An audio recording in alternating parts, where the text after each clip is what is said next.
Hoy he puesto el título de la predicación Encuentros. Y vamos a hacer un recorrido por el libro de los Hechos. Porque cuando leemos el libro de los Hechos, podemos destacar sin lugar a duda cuál era el motor espiritual de la iglesia: la oración. Cuando leemos el libro de los Hechos, vamos a encontrar mucha referencia a la oración. Y podemos ver claramente que cuando el pueblo se reunía, que cuando el pueblo oraba, algo sucedía. La manifestación de Dios era visible. Y sabe, esto es una buena lección para la iglesia de hoy en día. La oración podemos decir que es el termómetro de la iglesia local, porque la temperatura espiritual o sube o baja dependiendo de las oraciones del pueblo de Dios. El autor del libro El progreso del peregrino dijo: la oración es un escudo del alma, un sacrificio a Dios, un azote para Satanás. Y el libro de los Hechos es obvio que la oración logra todas estas cosas. Y hoy quiero hablaros de encuentros sobrenaturales entre Dios y su pueblo. Porque cada vez que encontramos a los discípulos, cada vez que encontramos a la iglesia reunida para orar, algo sucedía. La oración no era una rutina para ellos, era un punto de encuentro con el poder de Dios. Y sabes, iglesia, tenemos que parecernos más a la iglesia de los Hechos. A la iglesia de Hechos. Y la iglesia de Hechos era una iglesia que tenía el poder de Dios, amén. Tenía la unción, una iglesia que Dios usaba para sanar a los enfermos, para hacer milagros, para liberar a los que estaban endemoniados. Una iglesia en acción. Por eso quiero hoy recorrer algunos capítulos del libro de los Hechos. Y lo primero que encontramos en Hechos 1:4, que dicen que todos perseveraban unánimes. ¿Cómo estaban? Unánimes en oración. La oración une a la iglesia y prepara el mover de Dios. Estas palabras, cuando estaban todos unánimes, perseverando en la oración, era antes de Pentecostés. Los discípulos en ese momento no estaban predicando, no estaban sanando a los enfermos, estaban orando juntos. Estaban orando juntos. Y esa unidad en la oración creó el ambiente donde el Espíritu Santo descendió. La iglesia comenzó cuando unos pocos creyentes se reunieron a orar y a buscar a Dios. Siendo ellos obedientes a las palabras de Jesús, cuando le dijo que no se fueran de Jerusalén, sino que esperasen la promesa del Padre. Hechos 1, del 4 al 5, porque Juan ciertamente bautizó con agua, mas vosotros seréis bautizados con el Espíritu Santo dentro de no muchos días.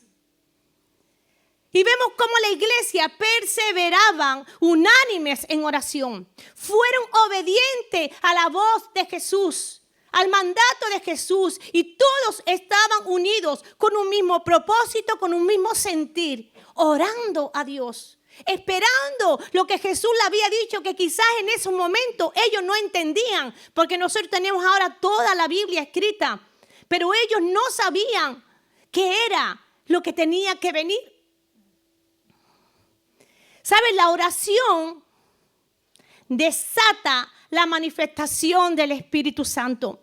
Hechos, vamos avanzando, 2, del 1 al 4, nos dice que cuando llegó el día de Pentecostés, estaban todos, ¿cómo? Unánimes juntos. Otra vez vemos al pueblo de Dios unido y de repente, me encanta los de repente de parte de Dios. Y dice, y de repente vino del cielo un estruendo como de un viento recio que soplaba, el cual llenó toda la casa donde estaban sentados. Y se le aparecieron lenguas como de fuego, que repartiéndose se posaron sobre cada uno, y todos fueron llenos. ¿Cuántos? Todos fueron llenos del Espíritu Santo y comenzaron a hablar en otras lenguas según el Espíritu le daba que hablase. El día de Pentecostés fue la respuesta de Dios a una iglesia que perseveró en oración. A una iglesia que estaba perseverando en oración. ¿Y qué es lo que sucedió? Que lenguas de fuego apareció. Llenura del Espíritu Santo y poder para testificar. Iglesia, si queremos ver el poder de Dios, hoy debemos volver al lugar donde todo comenzó. La oración. La oración. Porque la oración no solo desata la manifestación del Espíritu Santo, sino que también libera valentía y poder sobrenatural. Seguimos avanzando, Hechos 4, del 29 al 31. Dice la palabra, y ahora, Señor, mira sus amenazas. Mira sus amenazas y concede a tu siervo que con todo denuedo hable tu palabra. Qué oración tan profunda. Dice, y mientras extiende tu mano para que se hagan sanidades y señales y prodigios mediante el nombre de tu santo Hijo Jesús. Cuando hubieron orado, dice, el lugar en que estaba congregado tembló. Todos fueron llenos del Espíritu Santo y hablaban con denuedo la palabra de Dios. Aleluya.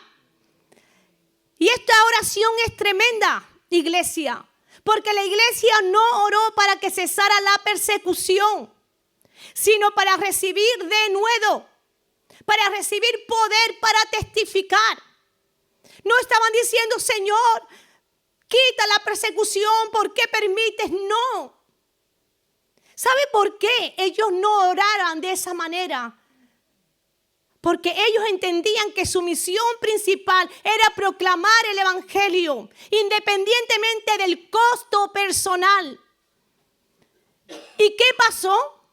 Que el lugar tembló, que fueron llenos del Espíritu Santo y hablaron palabras con poder. Aleluya. Cuando la iglesia ora, Dios se manifiesta visiblemente. Pero también la oración rompe cadenas y abre puertas imposibles. Aleluya. Seguimos avanzando. Hechos 12, del 5 al 11. Así que Pedro estaba custodiado en la cárcel. Pero la iglesia hacía sin cesar oraciones a Dios por él. ¿Qué hacía la iglesia? Oraciones sin cesar. Y cuando Herodes le iba a sacar, aquella misma noche estaba Pedro durmiendo entre dos soldados, sujetos con dos cadenas, y los guardas delante de la puerta custodiaban la cárcel. Y aquí que se presentó un ángel del Señor, y una luz resplandeció en la cárcel. Y tocando a Pedro en el costado, le despertó diciendo, levántate pronto. Y las cadenas, aleluya, se cayeron de las manos. Le dijo el ángel, cíñete y átate la sandalia. Y lo hizo así. Y le dijo, envuélvete en tu manto y sígueme. Y saliendo le seguía. Pero nadie sabía que era verdad lo que hacía el ángel, sino que pensaba que veía una visión. Habiendo pasado la primera y la segunda guardia, llegaron a la puerta de hierro que daba a la ciudad, la cual se les abrió por sí misma. Y salidos pasaron una calle, y luego el ángel se apartó de él. Entonces Pedro volvió en sí y dijo, ahora entiendo verdaderamente que el Señor ha enviado su ángel y me ha librado de las manos de Herodes y de todo lo que el pueblo de los judíos esperaban. Pedro estaba preso, pero la iglesia dice que oraba sin cesar. Wow, qué ejemplo, ¿verdad? La iglesia no fue a protestar con carteles. La iglesia fue a orar a Dios. Y cuando la iglesia ora, Dios actúa en el cielo. Amén. Cuando la iglesia ora aquí en la tierra, Dios actúa en el cielo. ¿Y qué ocurrió? Que cadenas cayeron, puertas se abrieron y un ángel fue enviado. La oración de la iglesia tiene más poder que cualquier prisión del enemigo. Amén. La oración de la iglesia tiene más poder que cualquier prisión que el enemigo nos pueda hacer. ¿Y sabes lo que también provoca la oración? Poder que impacta a otros. Aleluya. Seguimos avanzando. Hechos 16, del 25 al 26. Pero a medianoche, orando Pablo y Silas, cantaban himnos a Dios y los presos los oían.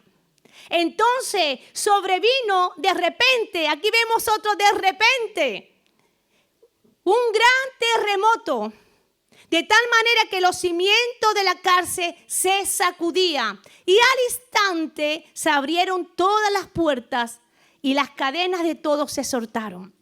Aleluya. Pablo y Silas oraban y cantaban en la cárcel.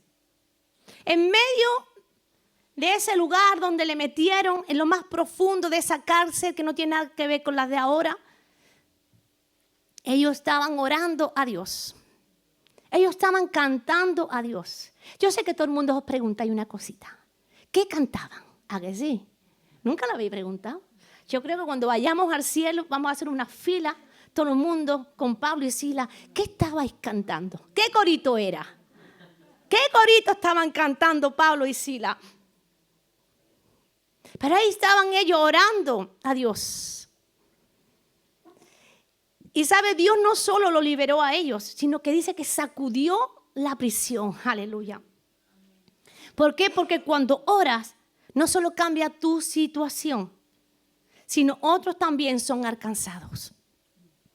Y vemos como el carcelero y su familia creyeron y fueron bautizados.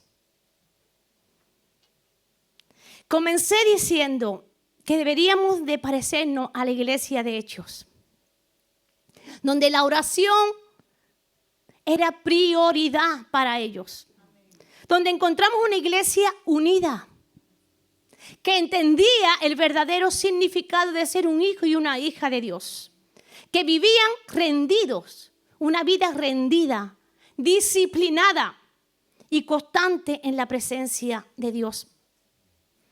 Y yo me pregunto, porque esta palabra me vino a esta pregunta que me estaba haciendo. ¿Qué pasa hoy en la iglesia? Yo le preguntaba al Señor, ¿qué pasa hoy en la iglesia? ¿Qué pasa hoy en las reuniones de oración? ¿Qué pasa cuando el pueblo de Dios se reúne a orar y hay tantas sillas vacías? Yo me preguntaba eso al Señor. ¿Por qué hay tanta falta de hermanos y de hermanas, de jóvenes? Vamos a añadir a todos en una reunión de oración. ¿Por qué no asisten, Señor? Ni siquiera se esfuerzan en venir. ¿Por qué se ponen tantas excusas? Está lloviendo, hace calor, vengo de trabajar y estoy cansado, cansada. Y a primera de cambio decimos, no voy.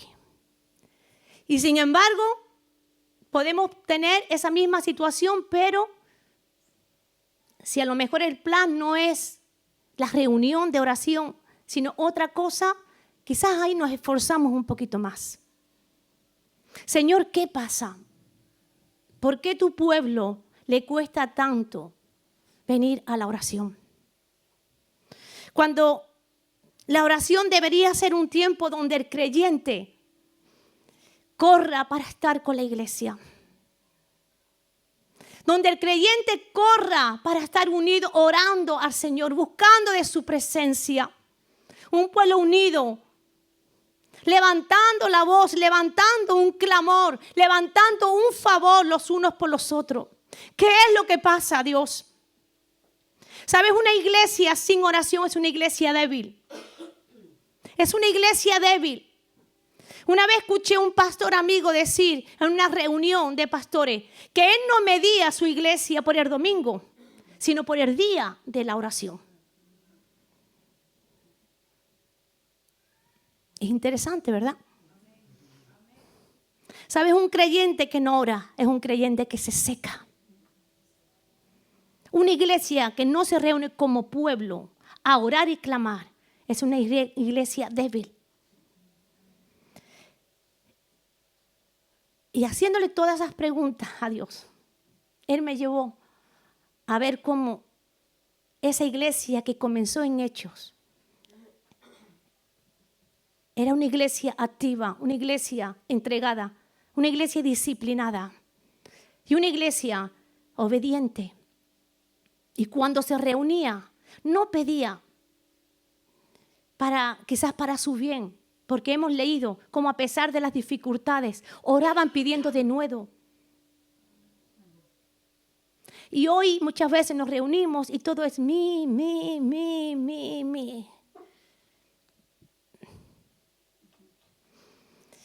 Os quiero llevar a un último encuentro.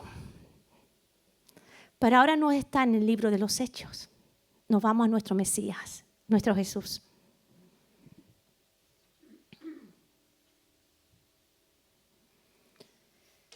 Jesús solía pasar tiempo, ¿verdad?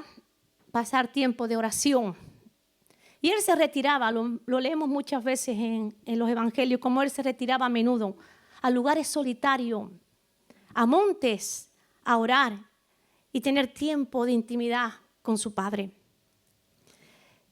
Y en Mateo 26, del 39, voy a leer la Nueva Traducción Viviente, vemos a Jesús antes de su crucifixión. Y Él fue a un lugar, a Getsemaní. Mateo 26, del 39 dice, y Él se adelantó un poco más y se inclinó rostro en tierra mientras oraba. Padre mío, si es posible que pase de mí esta copa de sufrimiento, sin embargo quiero que se haga tu voluntad y no la mía. Getsemaní significa prensa de aceite. Y ahí encontramos a Jesús enfrentando angustia, enfrentando soledad, porque Él era 100% hombre, pero también era 100% Dios. Y Él padeció lo que tú y yo padecemos. Y Él sintió miedo, Él sintió agonía, porque así también lo expresó a sus discípulos. Y vemos a un Jesús enfrentando esos tiempos tan complicados, tan difíciles. Pero Él prioriza el plan del Padre. No se haga como yo quiero, sino como tú quieres. Getsemaní es el lugar donde la fe, el amor, la obediencia son probados. Donde descubrimos si nuestra obediencia es verdadera e incondicional. La oración es como ese Getsemaní, prensa de aceite. Y sabemos que la función de la prensa de aceite es el proceso donde pasan las olivas, las aceitunas, donde son machacadas, donde son trituradas para poder sacar ese valioso oro que es el aceite. Y es en la oración, es en esa búsqueda, iglesia, donde tenemos una lucha con nuestra carne que no quiere ser machacada, que no quiere ser triturada, que se levanta.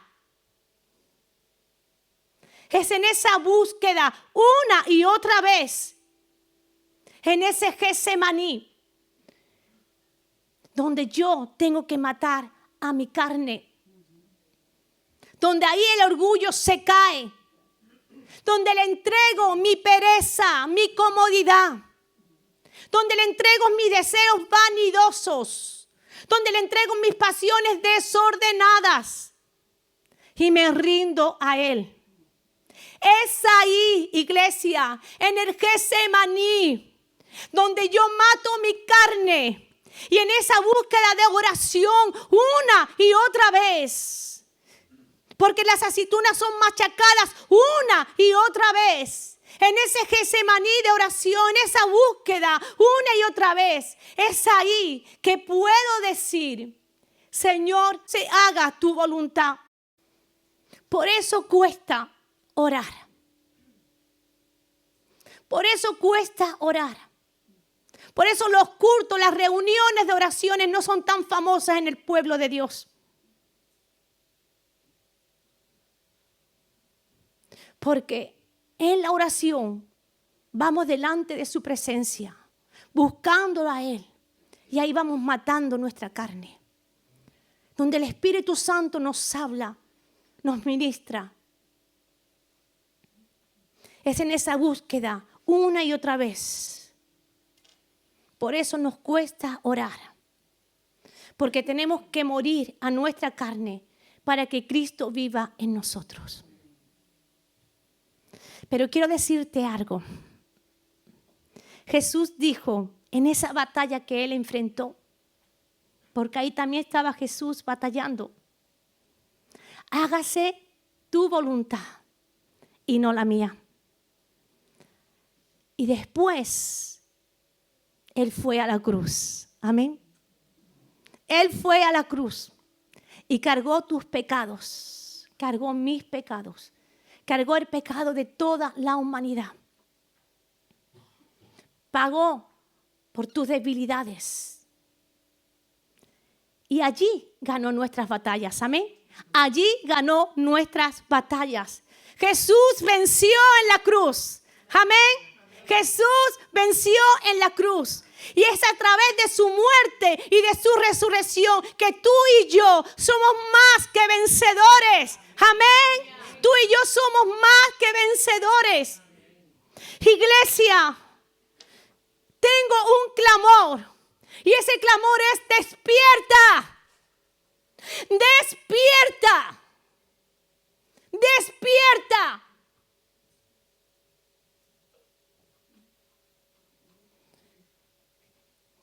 Necesitamos orar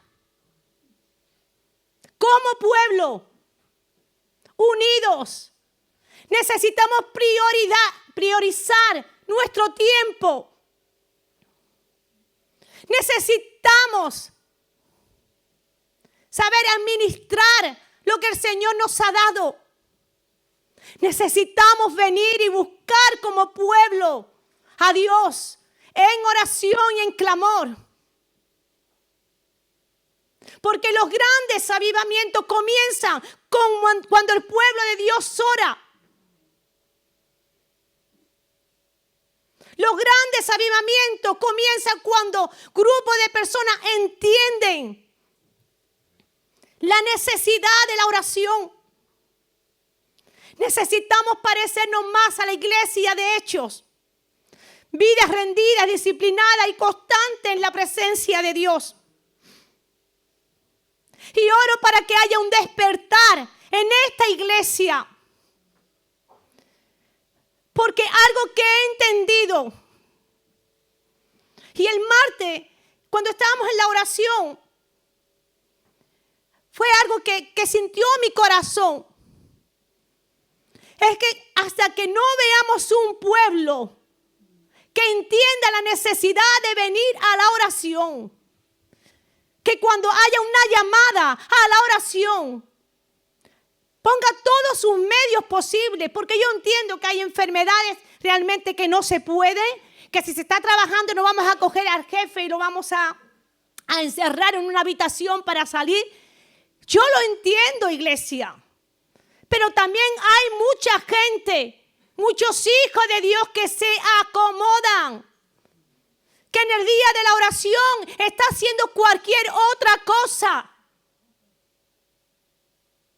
Y el Señor nos está llamando a un pueblo a que se esfuerce en la oración. Si queremos ver sanidades, si queremos ver milagros, si queremos ver cómo Dios liberta, la iglesia tiene que ser una iglesia que ora. No una iglesia que está distraída en las cosas de este mundo. Tiene que venir a orar, iglesia. Tiene que venir a orar. Tenemos que congregarnos para orar. Y yo sé, porque así lo siente mi espíritu, que cuando tú y yo podamos entender esta gran verdad y podamos esforzarnos para venir, no como religiosos, porque si no, no venga, sino porque haya necesidad, vamos a ver grandes cosas. El Señor nos va a sorprender grandemente. Y aquello por el cual llevamos años orando, nuestros ojos lo van a ver. ¿Quién dice amén? Amén. Nuestros ojos lo van a ver. Pero hermano, esforcémonos en venir. Esforcémonos en estar aquí. Y cuando estemos, démosle lo mejor al Señor de nuestras vidas. Que el Señor vuelva a encender ese fuego. Amén. De la oración y podamos ver una iglesia llena de su presencia. Una iglesia que ora en unidad, donde el poder de Dios se manifiesta, donde veamos caer su gloria y muchos puedan ser transformados en lo nuevo de Dios. Así que en tu Getsemaní, en esa oración que es tu Getsemaní, dile: Señor, muero. Mato a mi carne. Mato a mi carne y oro una y otra vez. Y me rindo a ti. Amén. Te rindo mis pasiones. Te rindo mis deseos. Y me entrego a ti completamente. Hágase tu voluntad y no la mía. Amén. Vamos a ponernos de pie, iglesia. Aleluya.